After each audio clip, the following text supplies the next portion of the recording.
Hey everyone, Richie here in a fairly ponderous mood today because I must admit I've been very ignorant of one area lately, and that is Windows phones.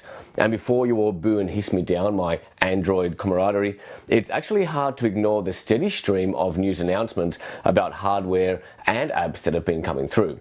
So I thought I'd take a quick look at some of the apps that are new and notable inclusions on the Windows Phone ecosystem and talk a bit about the latest hardware and see whether this all adds up to a compelling offer to move to a Windows smartphone. Through the looking glass we go.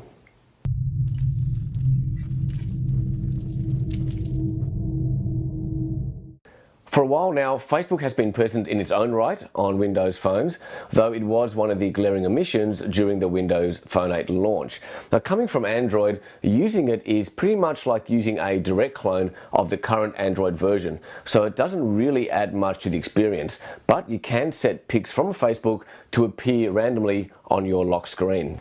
Facebook's multi-$100 million acquisition was the big news for Windows Phone this week with the release of Instagram's beta app, loaded right here. You can take photos from within the app and you can select pre-existing ones and add filters before uploading. But there are heaps of features not yet functional, like video recording and uploading, as well as photo and location tagging. This will be a welcome addition to the Windows Store, as Nokia's cameras are regarded as some of the best in the smartphone market. Speaking of Nokia cameras, another app that was just released was a brand new one called Nokia Focus, available free on any Nokia Windows 8 phone with a pure view lens, which happens to include this Lumia 920. Now this app is quite interesting as it tries to emulate with software what the Litro camera does with hardware, which is take a shot and allow you to select the areas to blur out in a kind of selective depth of field style. The effect looks pretty good and actually works best when you have really close objects and a really far background. The ability to have all of it in focus is actually my favorite setting. It can also selectively color certain areas of your composition to highlight it, to make it really pop. Now, the other Nokia app that has just had a refresh is its free music service, previously called Nokia Music, now called Nokia Mix Radio. It's very similar to Pandora in that you can't choose the music tracks. Your playlist is actually curated based on artists you like, and it's supported by regular advertising intermissions.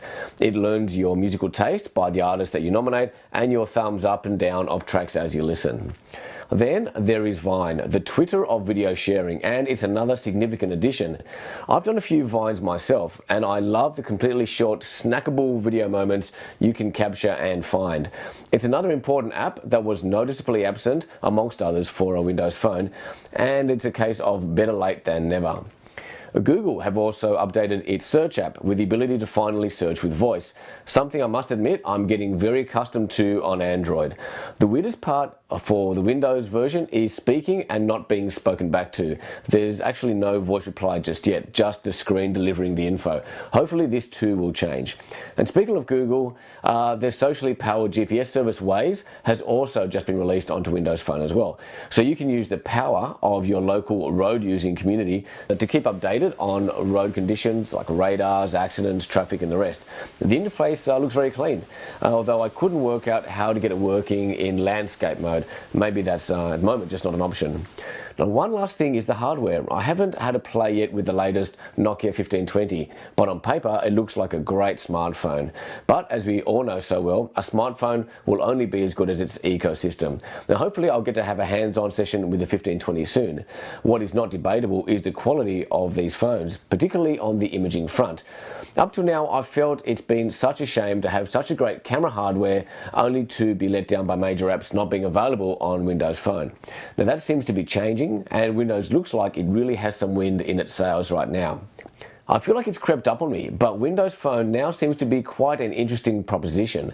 The important apps are appearing, and the strong camera hardware is now supported by a stronger suite of exclusive and socially omnipresent apps. There are a few more I'm waiting for, Dropbox and YouTube amongst them. YouTube I doubt we'll be getting very soon, but Windows Phone seems to be finally making headways where it counts. in the store. Now, what are your thoughts? Are Windows phones even on the radar for you, or are you firmly entrenched in the Android or iOS camp? What else would it take to get you to bat an eyelid at a new Windows phone, by Nokia or otherwise? Let me know what you think in the comments area below, and I look forward to hearing your thoughts.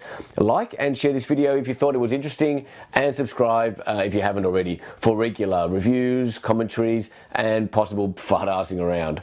Thanks, and until next time.